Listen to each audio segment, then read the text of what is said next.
Hello and welcome back to my channel. For those of you who are new, my name is Randy4short or Randy4short, and in today's video we are going to be closing out my budget number 2 for February and setting up my budget number 1 for March. So let's jump right into it. Let's get to the weekly page. I don't know why I bookmarked this one. Okay, so let me grab my calculator. Alrighty, so our actual income was $2,448.16, which was lower than our estimated income. So that means we did not pay ourselves first for this paycheck. So I'm going to put a dash there, and then the variance is going to be a dash. So let's see how short we were this paycheck. Oh, calculator isn't even on.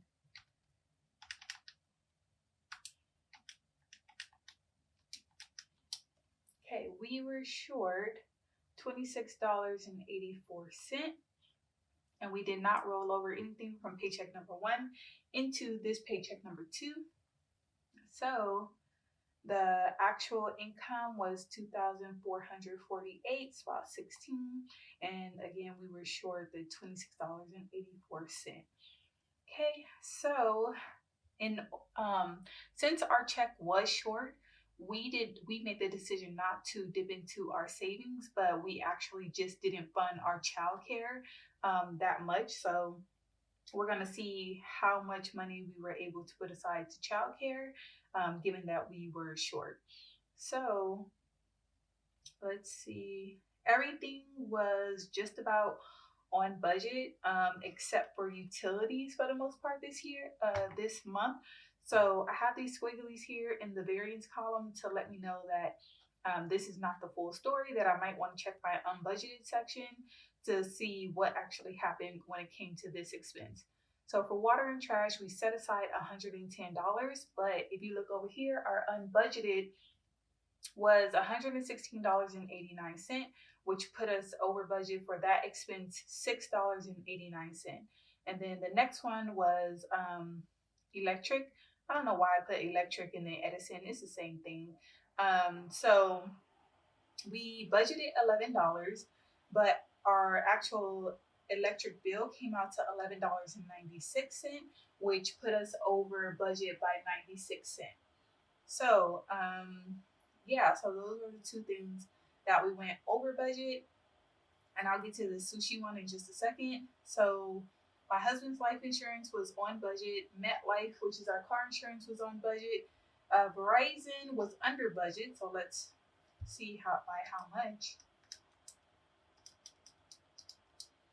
So it was under budget by $3.70. Gas, groceries, and Costco, we transferred to Q Money, and that is how much we transferred, so that's fine. We did set aside $936.28 to stay 1 month ahead on our mortgage for the next month. So we took that money out of this paycheck in order to pay for next month's mortgage. So that's fine. And then sushi for Valentine's Day, hubby and I had a stay-at-home kind of like movie date night. So we set aside $60 to order sushi for takeout, and we actually ended up spending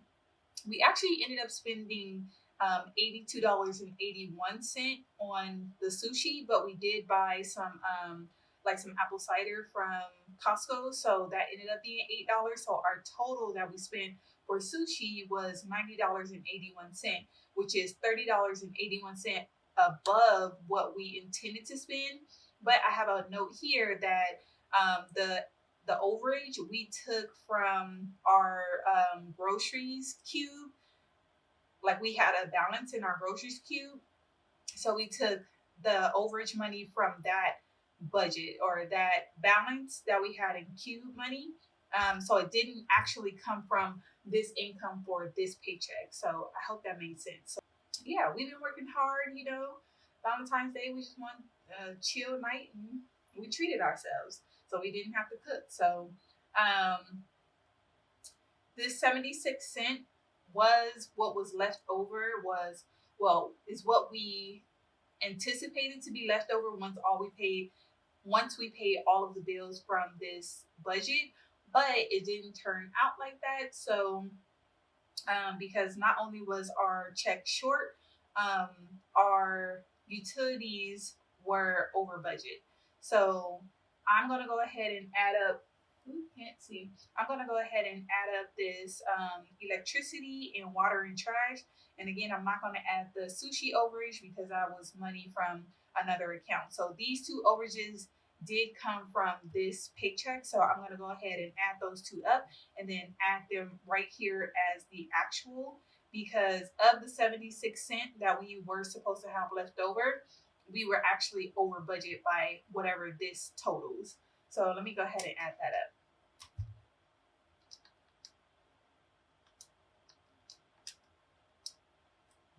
Okay, so we were $7.85 over budget when it came to our utilities. And so in total for this line, we were over budget by $7.09. Okay, so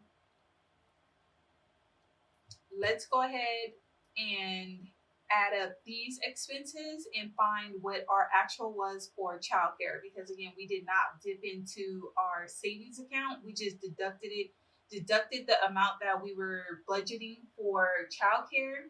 Whatever was left over is what we put towards childcare. So let's see what was left over.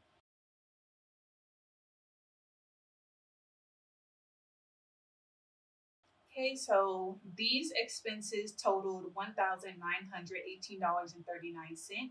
So let's see how much was left over from the income we received so that we can back into this childcare number. So our actual for childcare actually wasn't all that bad. It was $529.77.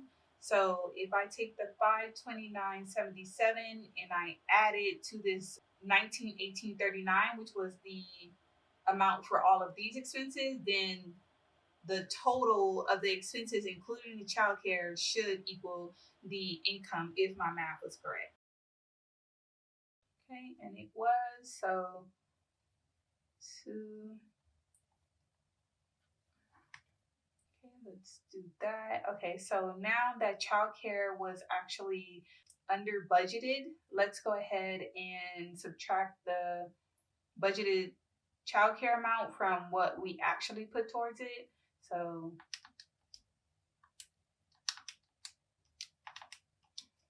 okay, so $30.23 is what we took away from childcare in order to cover these overages and the shortage in our actual income.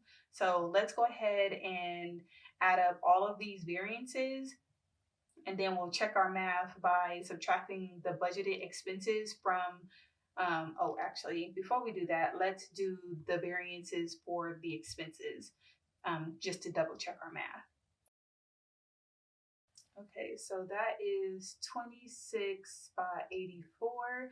And if my math is correct, when I subtract this from this, then it should be 2684. Okay, so it is 2684. So I know this math right here is correct.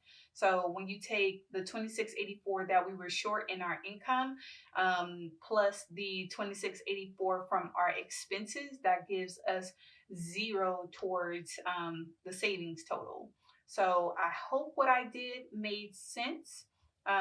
If anybody has questions, just go ahead and leave it down in the comments and I'll be happy to answer. But at this point, you guys have been budgeting with me for quite some time. So yeah, I'm probably like moving faster and not explaining as much because I feel like you guys are, you get it. So yeah. So that is that for budget number 2 for February. So let's go over to budget number 1. So I might do a little bit more explaining in this one since I am using my new budget template or my budget worksheets to set up March budget number 1. So if you didn't watch my March budget setup, I'll go ahead and link it up in a card so that you can watch it and get caught up on what I'm doing and what's different from February to March's budget. So yeah, let me take this out. Okay, so I am actually going to be using my weekly breakdown to fill in my expenses for my March paycheck number 1. So let's go to the income. So the income for paycheck number 1 is going to be, oh, I did it again. I did not put my pay yourself first. So I will say that if you are new to my channel, I do like a pay yourself first method. So basically any income that is over a certain amount goes directly into our savings account. So say if we are expecting $1,000 for this paycheck and we receive $1,050, that $50 overage of what we were expecting goes directly into our savings account. And I just call that us paying ourselves first, because as soon as the money comes into our account and we see that all of our bills will be covered because our income is what we expected, anything over that is just a bonus. So we go ahead and we save it right off the bat. So I don't know what I was looking for, but let's get back to it. So entity pay, pay yourself first. So are we rolling over anything? We are rolling over income, so I'm going to put that rollover line. All right, so pay yourself first. We never know what that is going to be until we actually get paid. So I always put a dash in the budgeted section. So for our actual income, we are estimating $2,450 for this paycheck, and we will be rolling over $1,859.45 because, like I said, we are 1 month ahead on our income, so we are using last month's money to pay for this month's income or this month's mortgage. So I hope that made sense. And let's go ahead and add that up. Like I have the total right here, but I just want to make sure that I wrote it correctly. So let me just go ahead and add that. So 4,309.45, which also matches what I have on the weekly breakdown. So I did switch up my paycheck budgets to kind of like accommodate the fact that I have a lot of expenses and I just like the flow of this better. So I think I will keep this kind of set up where I have the expenses over here and then the income and the unbudgeted right here. So it's basically like I have this section just in case I have unbudgeted expenses, but I don't necessarily need it, versus this side I need every little bit of space that I can get. And I actually forgot to leave a line just in case I have some unbudgeted that I need to add into this expense page. Just like how we did with paycheck number 2 from February's budget, where I had some unbudgeted expenses with our utilities and I added it to that medical line. That's basically what I'm talking about here. So let's go over. So our mortgage, we are budgeting $1,859.45. Child care is $560. Life insurance for me is $57.64. Vivint, which is our home security, is $56.47. Frontier, which is our home internet, is $54.76. ID theft is $12.90. Hulu is $11.99. Disney Plus is $6.99. Gas and groceries is $110. Gas, I'm sorry, is $110. Groceries is $150. Costco is $100. And car repair and maintenance is $100. House supplies is $20. Clothing is $14. Toiletries is $10. Fun/holidays is $10. And then we're going on. Roll over 1 month ahead is $1,075.69. So if you're new to my channel, this roll over 1 month ahead line is so that we stay 1 month ahead on our mortgage. Our goal for this year, 2021, is that we become 1 month ahead on all of our expenses by the end of the year. And I do have a video linked, I'll link it up in the cards on how I plan for us to do that without having to save extra or anything like that. So yeah, but back to this, our Amazon Prime is due this month, and that is $63.57. LastPass, which is basically a password keeper app that is encrypted, is strong, all that good stuff. It keeps all of our passwords. And that is an app that we just love. It is on Android and Apple. So if you want to check it out, I'm pretty sure I always had it linked in the description. So that is $35.99. So I actually like that much better. If you guys have been watching me for a while, I felt like that went so much quicker, or I don't know.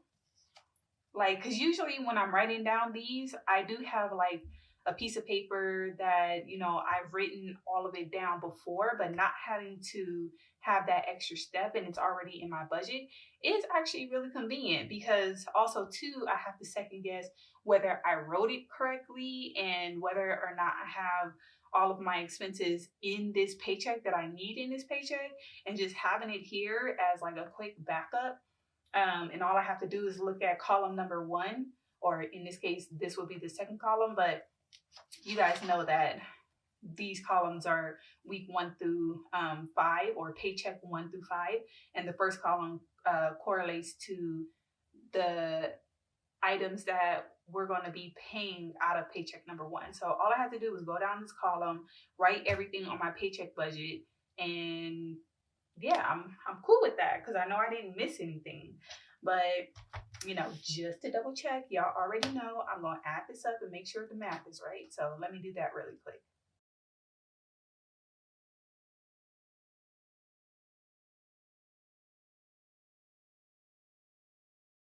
Okay, so that total is 4,309.45.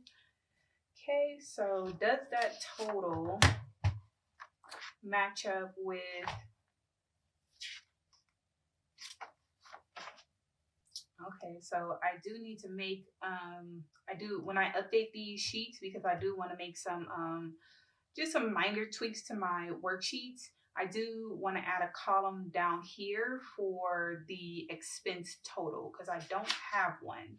I have an income total, but I don't have an expense like grand total after you add all of these expenses together for each paycheck. So mental note for me, but the expense total that I have here does match the income total that I have on the paycheck number 1 column, and it matches the income total that I have here. So I know that this is a zero-based budget since the expenses equal the income, so that's what I was going for.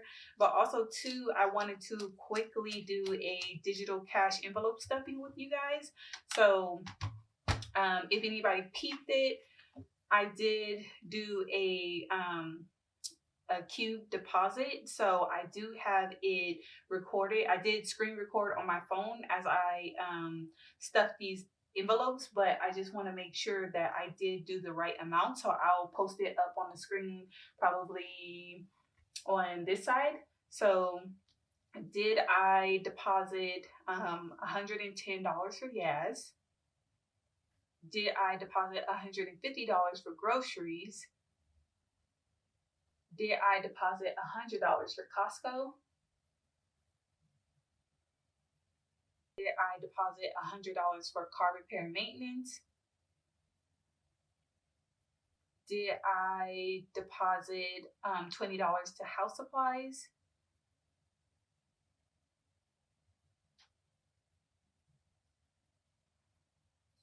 Did I deposit $14 to clothing?